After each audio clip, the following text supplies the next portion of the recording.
All right, so now we're back here. Let's take a look at what's going on in this situation. So right now, let's consider a different situation here. We have two straight roads like this. Here we got this and this, right? We want to build a new road in the park, but to ensure patron safety, this new road has to be an equal distance away from both the main roads. So this we have to be a little bit careful about, because now, instead of being equidistant from two fixed locations here, right? We had locations.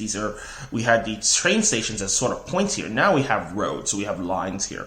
We want to build a road that's the same distance away from these two. So that seems to work out pretty well, right?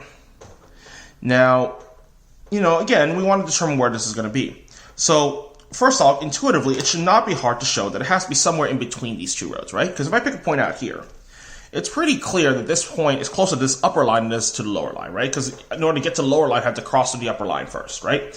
And similarly, if I pick a point down here, this doesn't work as well. But this actually leads us to something very important here, right? Considering what we know here, this is, when we say that this point here is closer to the bottom line than it means to the upper line here, right? I mean, intuitively that makes sense, but formally we haven't done that. Because if you think about what's going on, so far, everything that we have done with distances has always been point to point. It's never actually been anything to anything else. It's always been point to point. So if I'm trying to find the distance from a point to a line, that doesn't make any sense here. How's that going to work, right? So in order for us to prevent ourselves from being really confused about this here, what we're going to do is we're actually going to define this concept of distance here. So when we talk about the distance from a point to a line here, we actually define it in this fashion. And so as you can see here, so this is a convention that we as mathematicians adopt when it comes to Euclidean distance from points to lines. We define the distance from a point to a line as the length of the perpendicular segment from the point to the line. So as an example here, so for instance, something like this.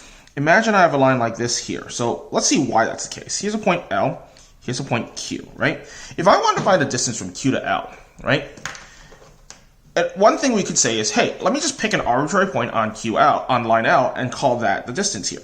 So let me call this here like A. So I can say that the distance from here is from Q to A. Now, that may seem like it should work. However, we run into a problem here. Because I said A was an arbitrary point, A for arbitrary here, this distance is going to change based on the choice of A, right? If I pick A, so let me call this A1. If I call this A2 over here, this distance is pretty close, right? So this actually, QA2 is actually a lot less than QA1 here, right? If I pick A3 out there, or if I were to continue this line in that direction and pick a point way out here, over here, right? Way out in that direction here, right? We can actually we can create an arbitrary distance here, and that's no good, right? Because right now, distance is a number. It's a single number here. And since this number changes here, since we have infinitely many choices for a point on the line here, that's not a good sign. What we want to do is we want to, fix it to a specific thing here. And the best way to do this is by fixing it by making it perpendicular. So we're going to create a line here. We're going to pick a point here like this, B, that's on line L, so that this is perpendicular here. So we can say, so the definition here, so that QB here is the distance from Q to line L, since in this case QB is perpendicular to line L, okay? So we actually define distance in this fashion here. So we can actually see, and intuitively speaking, it kind of makes sense here, right? Because if we start off somewhere over here on the left-hand side of the line, as I move toward this point B, the distance starts shrinking and shrinking and shrinking and shrinking and shrinking. You can actually show this very easily if you have the Pythagorean theorem. Right? It's shrinking and shrinking. Then it hits a minimum. It hits a minimum here at B. That's our smallest distance. And then as we continue shooting out in the other directions, it's actually going to increase and go further and further away. So it's going to go something like this here, and it's going to increase and increase. So in this situation, by picking B as the minimum here, we ensure that that's a unique distance. So there's a unique number associated with this here. Okay? Now, let's go back to our picture here. Since we now know this is the case, let's go ahead and fix this here. So this means that a point that is equidistant from both of these lines at the same time needs to look something like this here. It needs to be somewhere in here like that, this red thing here, so that this distance here and this distance here needs to be the same. So let me call this point here P. We need to show that these are the same here. So here's Q, here's R. We want to show PQ and PR are exactly the same here. Okay?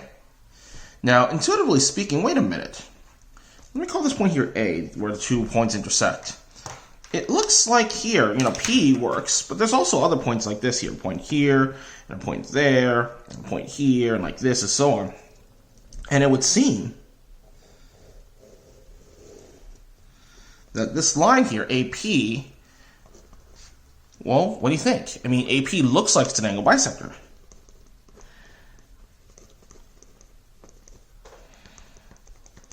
It looks like an angle bisector here. And I think you should be able to show this here, that this angle bisector is what we're looking for. So much like how in the previous situation we had a perpendicular bisector being equidistant from the 2 endpoints of a segment, we now have this particular theorem here, that if a point lies on the angle bisector of an angle, then it's equidistant for the sides of that angle. Trust me, this one is actually not too hard to prove. Considering what you know about the picture and the situation right this here, you can very easily prove this here, and indeed, you will be doing this in the homework here. Should not be too much of an issue, okay?